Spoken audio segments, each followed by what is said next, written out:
आज जुम्मा है और मैं गुलजार इब्राहिम में हूँ। जुम्मे की नमाज के बाद तमाम मुस्लिम मतदाता यहाँ आए हुए हैं। 2024 का चुनाव सिर पर है और सबकी निगाहें ये हैं कि मुस्लिम मतदाता किसे अपना सरताज चुनेंगे, किसको अपना विश्वास देंगे और किस पर ये वोट लगाएंगे।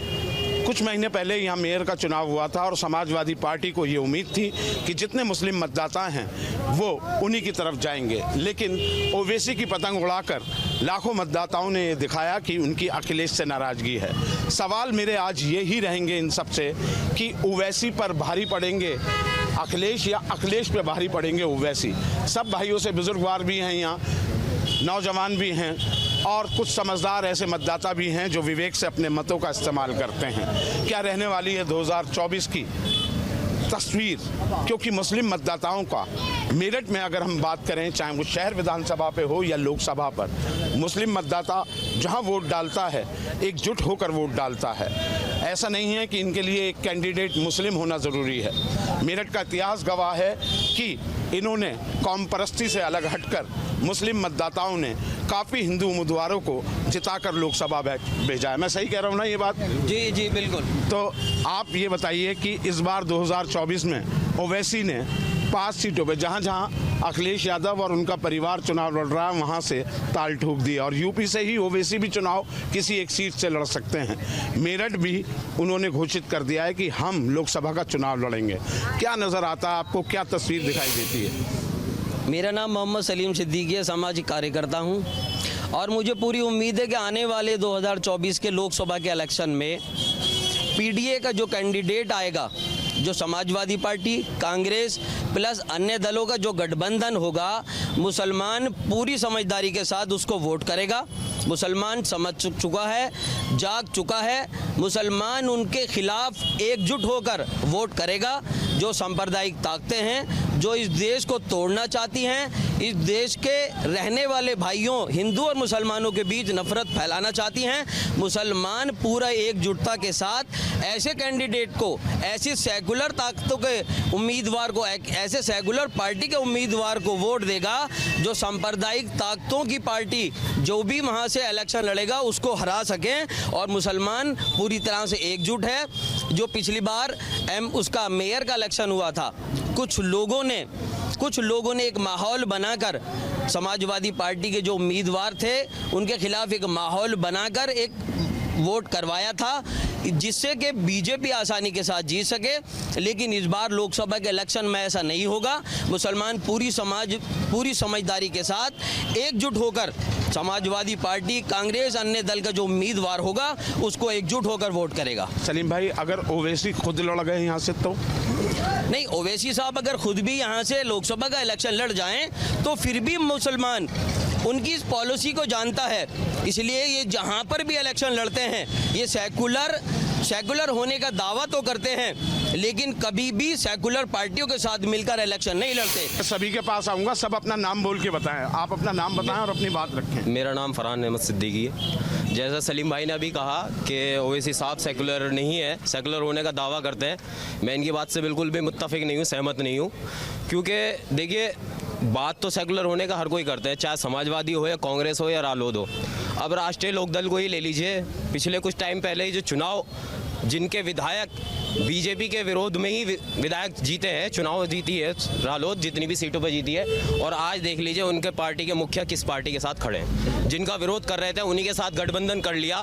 ये इनका सिर्फ दोहरा चरित्र दिखाई देता है कि मुसलमानों की वोट लेने के लिए ये तो कहते हैं कि हम सेकुलर हैं, लेकिन ये कहीं से भी सेकुलर नहीं है। ये बात सबके सामने प्रूफ हो चुकी है। तो ओवैसी के जो उम्मीदवार खड़े होंगे, जी, लगता है कि उनमें दम नजर आएगा, मुसलमान चुन सकते हैं? बिल्कुल चुनेंगे सर। इस बार मुसलमान मुत्तहिद होकर के MIM के साथ वोट करने जा रहा है, क्योंकि ओवैसी साहब ही एक ऐसे लीडर दिखाई देते हैं जो मुसलमान और दलित और पिछड़ों की बात करते हैं, जो सच में बहुत बड़ी बात बोली है इन्होंने। आपका क्या नाम है?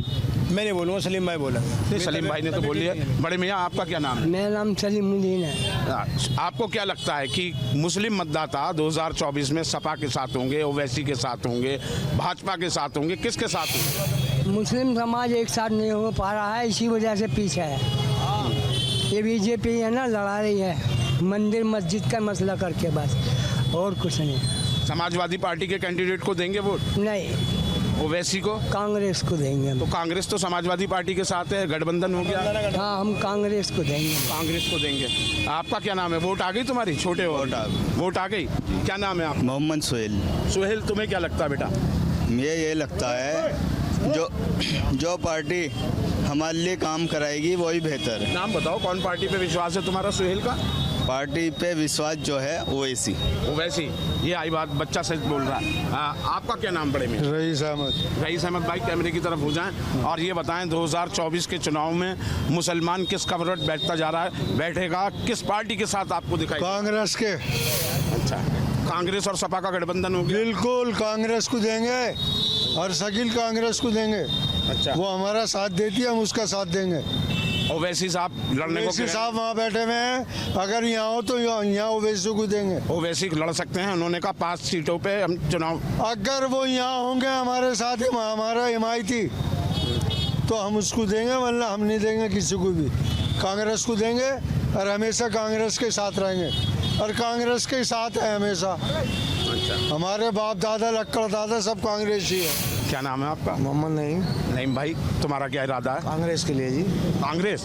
ये तो बहुत सालों बाद कांग्रेस वाले अगर सुनेंगे तो मतलब खून बढ़ जाएगा उनका। इसको लाना चाहते हैं यूपी मेरठ के अंदर, इसको मेरठ के अंदर लाना चाहते हैं हम। अच्छा, समाजवादी पार्टी और कांग्रेस का गठबंधन में जाएगा तो कांग्रेस के पास जा रही है ये। हाँ, पक्का बिल्कुल प्रॉमिस। और ओवैसी का कैंडिडेट आया मेयर में, तो उसने साथ आ जाएंगे तो बेहतर है। यहाँ पे नहीं आए तो वो बात की बात है फिर क्यों जी, अभी तय नहीं है। कंप्रोमाइज तो पक्का है। अच्छा, ओवैसी साहब यहाँ जाएंगे तो बेहतर है और भी।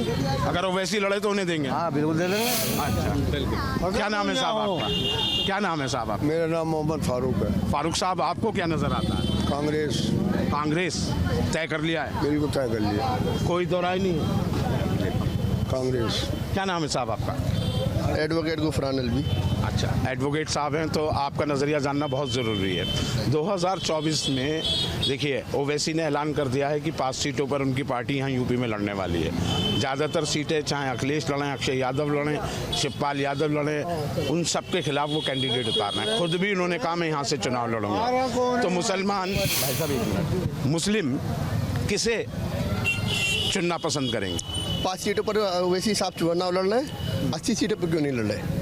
उनको कौन रोक रहा है? 5 सीटों पर क्यों लड़ रहे हैं? हराने के लिए लड़ रहे हैं ना, कि मौजूदा जो सही कैंडिडेट है वो हार जाए, भाजपा को जिता दे। भाई 80 सीटों को तो राइट है ना उन्हें लड़ने का। उत्तर प्रदेश में कौन मना कर रहा? 5 पर क्यों लड़ रहे हैं? हाँ, ये बात तो आप अगर आए तो 80 सीटों पर लड़ लें, 5 पर क्यों लड़ना चाह रहे हैं? दूसरी चीज़, आपने क्या सवाल करा कि जो अखिलेश यादव कांग्रेस गठबंधन में है तो मुसलमानों की पसंद क्या होगी? क्या भाजपा को भी चुन सकते हैं? मेरा ये सवाल मुसलमानों से भी है। नहीं, देखिए भाजपा को तो मुसलमान नहीं देगा वोट, क्योंकि मैं आपको बताऊं, गठबंधन कांग्रेस से हुआ है। इस बार रुझान मुसलमानों का गठबंधन को वोट देने का है, कांग्रेस के प्रति। सपा के प्रति भी नहीं है, गठबंधन कांग्रेस का हुआ है। और मुसलमान ये चाहेगा, देखिए भाजपा को तो मुसलमान वोट देगा नहीं। अब भाजपा ही कह दें कि मुसलमान हमें 8% या 6% मिल रहा है, ऐसा नहीं लगता कि भाजपा को वोट देगा, क्योंकि कुछ काम ऐसे हैं भाजपा के कि वो मुसलमान स्वीकार ही नहीं कर सकता। क्या नाम है आपका? मेरा नाम हाजी दिलवर अली गयासुद्दीन। अरे दिलबर अली जी, दिल से एक बात बता दीजिए, मुसलमान 2024 में किस पार्टी को चुनने जा रहा है? उस पार्टी को चुनने जा रहा है जो भाजपा को शिकस्त दे सकती है। कौन सी लगती है? अब इसमें अभी नहीं कह सकते, क्योंकि कई गठबंधन बन रहे हैं। कांग्रेस आ रही है, सपा आ रही है, ओवैसी भी आ रहे हैं। हाँ ओवैसी भी आ रहे हैं। हो सकता है ओवैसी की भी सीट निकल जाएगा और ओवैसी सीट लगा लेंगे यहाँ से। मेरठ से तो मैं समझता हूँ, कह दिया उन्होंने मेरठ से लड़ेंगी उनकी पार्टी। मेरठ से लड़ेंगे तो हो सकता है कि सबसे ज़्यादा वोट वही लेंगे, ओवैसी की पार्टी ही वोट लेगी। मुसलमान का रुझान है। अब एक तरफ अपने एक कैंडिडेट को चुनना और अपने एक लीडर को चुनना, ये हमारी सबकी एक मजबूरी है। सबके पीछे चल चुके हैं। अब सोचते हैं भाई एक लीडर है, हो सकता है ये सुनवाई करके कहीं ना कोई किसी का भला हो जाए तो अच्छा है। वैसे अच्छी पार्टी है, वैसे अच्छे बोलते हैं, अपने लोगों के हित में बोलते हैं हमेशा से, और वो हमेशा सबसे ज़्यादा एंटी रहे हैं बीजेपी के। बाकी जितनी पार्टी कोई भरोसा नहीं कर सकते। अभी आम चुनाव हुआ है, अभी उसमें आपने देखा होगा समाजवादी के टूट के कितने लोग अभी उसके अंदर चले गए हैं भाजपा में, और उन्हीं को दूसरे भाजपा के लोगों को उन्होंने समर्थन दिया है। तो इसमें अभी कोई भरोसा नहीं कर सकते ओवैसी की पार्टी को छोड़ के। कुल मिलाकर यहाँ मेरठ के इस इलाके में आज मैं हूँ। अब दूसरे इलाके में दूसरे दिन जाएंगे, जानेंगे मुसलमानों के दिल की बात। लेकिन इतना तय है कि ओबीसी को कमतर करके आंकना किसी भी राजनीतिक दल के लिए बड़ी भूल हो सकती है। लेकिन जो ये कह रहे हैं कि मुसलमान एकजुट है, अभी एक राय में तो एकजुट नज़र नहीं आ रहा है। कुछ ओवैसी को तो कुछ भाजपा को भी पसंद कर रहे हैं, लेकिन भाजपा वाली बात में ज़रा दम कम नज़र आता है। लेकिन मुसलमान किस तरफ जाएगा ये देखना 2024 के चुनाव में बेहद दिलचस्प होगा।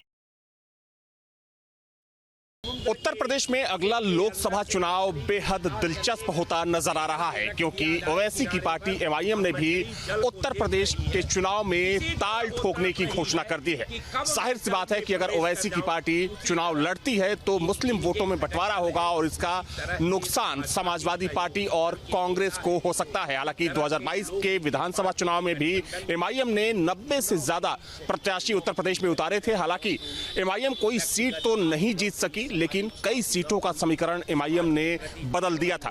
वैसे में सबसे बड़ा सवाल यह है कि अगर ओवैसी की पार्टी चुनावी मैदान में ताल ठोकती है तो उससे समाजवादी पार्टी को कितना नुकसान उठाना पड़ सकता है, खासतौर पर मुस्लिम वोटों को लेकर। और इसी पर बातचीत के लिए इस वक्त मैं लखनऊ के दारुल सफा पर हूं। तमाम लोग इस वक्त मेरे साथ जुड़े हैं, उनसे बातचीत करेंगे और समझेंगे कि आखिर उनका क्या सोचना है एमआईएम को लेकर और उसके चुनाव लड़ने को लेकर उत्तर प्रदेश में।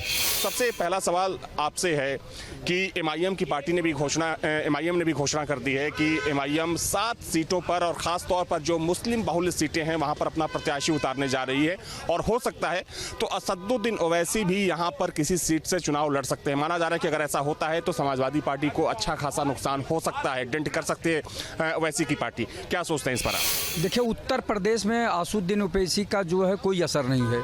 वो किसी भी सीट से लड़ लें, लेकिन जो अल्पसंख्यक है वो समाजवादी पार्टी की तरफ रुझान बनाए हुए है और उनका कोई असर नहीं होगा। वो केवल आ रहे हैं, दहशत पैदा कर रहे हैं, अभी हो हल्ला कर रहे हैं कि कहीं हमको समझौता। जा रहा है कि उन्होंने 7 सीटों की मांग की है समाजवादी पार्टी से। उनका यह कहना है कि अगर समाजवादी पार्टी सीटें नहीं छोड़ती है तो 20 से ज्यादा प्रत्याशी वो यहाँ पर उतारेंगे चुनावी मैदान। नहीं, असदुद्दीन ओवैसी को 80 के 80 पे लड़ाना चाहिए, कोई असर नहीं होगा। 80 पे 80 लड़ा दें। वो पहले जहाँ के हैं आंध्र प्रदेश में वहाँ मजबूती दिखावें, वहाँ कितने एमएलए उनके हैं, कितने एमपी हैं, इस पर फिर गौर करें। जिस प्रदेश के हैं वहाँ तो उनका जनाधार इतना तगड़ा नहीं है। उत्तर प्रदेश में आके केवल जो है अफवाह फैला रहे हैं, उसका कोई असर नहीं होगा। सारे के सारे जो अल्पसंख्यक जो है समाजवादी पार्टी की तरफ वोट देने जा रहे हैं, ऐसा प्रतीत हो रहा, दिखाई दे रहा है। कांग्रेस और समाजवादी पार्टी का असर नहीं, जब उनका असर नहीं है, लेकिन जब असदुद्दीन ओवैसी कोई प्रत्याशी चुनावी मैदान में उतारते हैं तो समाजवादी पार्टी कांग्रेस ये बोलती है कि वो वोट कटवा है। तो अगर उनका असर नहीं है तो फिर आखिर डर किस बात? डर नहीं है, एक शब्द है वोट कटवा। ये बहुत दिन से चल रहा है। वोट कटवा और मुड़ कटवा ये सब चलता है, उत्तर प्रदेश में ज्यादा चलता है। तो मुंह नोचवा ये सब शब्द आते हैं यहाँ, उसका कोई मतलब नहीं है। वोट कटवा क्या उनका कोई मतलब है? वोट कटवा का मतलब 500-1000 पा जाएंगे, वो लेके चले जाएंगे। देखिए, उनके वोट अकलियत का वोट है। उनको ये लगता है कि जातीय कार्ड जो है उत्तर प्रदेश में सफल हो सकता है, जैसे कि जातीय कार्ड के आधार पर आज समाजवादी पार्टी की भूमिका रही, जातीय आधार पर जो है बहुजन समाज पार्टी की भूमिका रही। तो उनको ये लगता है जहां से वो बिलोंग करते हैं वहां 11 सीट लड़ते हैं, जहां उनका कुछ नहीं है वहां 17 सीट लड़ते हैं, जैसा कि आप लोग चर्चा में लाते हैं। लेकिन असलियत तो ये है कि ओवैसी साहब का 2 आरजू में कट गया और 2 इंतजार में। इनके पास कहीं कुछ नहीं है, ये केवल मतदाताओं को दिग्भ्रमित कर सकते हैं। और ओवैसी साहब विशेषकर बहुत बहादुर नेता हैं, बहुत अच्छे वक्ता हैं। कुछ लोग कहते हैं कि साहब वो बारिस्टर भी हैं, हमको भी लगता है कि ओवैसी साहब बारिस्टर हैं। लेकिन ओवैसी एक घटना आप उत्तर भारत की बताइए जहां मुसलमानों पर जुर्म हो रहा हो और वहां ओवैसी साहब जा करके खड़ा हो गए हो, एक घटना की में उनकी भूमिका का नाम बताइए। तो इनको केवल आग को सुलगाना है, और अगर आग यूं ही सुलगती रहेगी न मंजिल रहेगी न बस्ती रहेगी। जय हिंद। बिल्कुल, ये जो अल्पसंख्यकों की, जो मुस्लिमों की जो ये राजनीति कर रहे थे, उनके ऊपर बिल्कुल असर पड़ेगा ओवैसी के आने से नहीं। और ऐसा कुछ नहीं, ओवैसी आएंगे इन्हीं लोगों को नुकसान करेंगे। भारतीय जनता पार्टी का ये कोई नुकसान नहीं करेंगे। भारतीय जनता पार्टी पूरी तरह से अपनी सरकार बनाएगी। आपसे इस सवाल ये है कि ओवैसी के यहाँ चुनाव लड़ने से किसको नुकसान हो सकता है, भाजपा को, समाजवादी पार्टी को या फिर कांग्रेस? भाजपा के जितने भी वोट बैंक है वो तो वहीं पे बिल्कुल जमे हुए हैं। इनका कोई भाजपा का कोई वोट बैंक पहली चीज़ काटने वाला है नहीं, विकल्प में भी नहीं है। और ओवैसी अगर लड़ते हैं तो कहीं ना कहीं समाज वाली पार्टी का जो मुसलमान के जितने वोट बैंक है वो कहीं ना कहीं टस से मस हिलेंगे। आपका क्या नाम है? भीमसेन राजभर, आजमगढ़ से। अच्छा, आज आपने खबर सुनी होगी कि कैबिनेट का विस्तार होने जा रहा है। ओम प्रकाश राजभर, दारा सिंह चौहान ये लोग मंत्री बनने जा रहे हैं। आपको लगता है कि इस विस्तार के जरिए बीजेपी एक समीकरण को साधने की कोशिश कर? जहाँ तक कैबिनेट के विस्तार का मामला है, ओम प्रकाश राजभर को ही है ना जो चल सन्यासी मंदिर में है, बाबा को कहे कि इनको भीख मंगाऊंगा, जहाँ भीख मांगने की ट्रेनिंग दी जाती है, वही ओम प्रकाश राजभर है ना। भारतीय जनता पार्टी इतनी मजबूर है कि जो उनको भिखमंगा कह रहा है, जो उनको जो चल सन्यासी मंदिर में गाना गवाया और भाजपा के लोग आए तो उनको जूते से मारो, ओम प्रकाश राजभर का बयान है ना। है कौन सी गंदी गंदी गालियां उन्होंने भाजपा के लोगों को नहीं दिया। और ओम प्रकाश राजभर का योगदान है कि घोसी की सीट, ओम प्रकाश राजभर गए भाजपा के साथ और भाजपा घोसी की सीट हार गई। ये कैबिनेट मिनिस्टर बना करके अब पूरे प्रदेश में, पूर्वांचल में हरवाने का काम प्रकाश राजभर करेंगे। कहा जाता है कि राजनीति में कुछ भी स्थायी नहीं होता, स्टेबल नहीं होता, और जो नेता हैं, पार्टियां हैं, वो पाला बदलती रहती है। मैं तो जानता हूँ Bharatiya Janata party stable party है, सिद्धांतों की राजनीति करती है, देश की सबसे बड़ी पार्टी है। यही मैं सुना हूँ, यही जानता हूँ, यही दुनिया देख रही है। लेकिन भारतीय जनता पार्टी का अगर कोई वसूल नहीं है तो इसका मतलब इसका पतन तय है। ओवैसी मुझे जो लगता है कि ओवैसी भाजपा की भी पार्टी बन के काम कर रहे हैं। हालांकि उनका बयान आता है मुस्लिमों के हित में, आए दिन आता रहता है, और मुस्लिमों के हित साधक दिखाना की कोशिश करते हैं, लेकिन ऐसा है नहीं। और उनके चुनाव लड़ने न लड़ने से समाजवादी पार्टी पे कोई विशेष प्रभाव नहीं पड़ेगा। लेकिन जाहिर सी बात है कि अगर वो यहाँ से चुनाव लड़ते हैं तो उसका कुछ ना कुछ प्रभाव तो पड़ना तय है, क्योंकि ये जानकारी सामने आ रही है कि ओवैसी की पार्टी की तैयारी है कि जो यूपी की प्रमुख मुस्लिम बाहुल्य सीटें हैं वहां पर एमआईएम का प्रत्याशी उतारा जाए। हालांकि सच ये भी है कि 2022 के विधानसभा चुनाव में भी 90 से ज्यादा सीटों पर एमआईएम ने अपने प्रत्याशी उतारे थे, लेकिन एमआईएम अपने किसी भी प्रत्याशी को चुनाव नहीं जिता सके। वीडियो जर्नलिस्ट दीपक राणा के साथ अविनाश सिंह, न्यूज स्टेट, लखनऊ।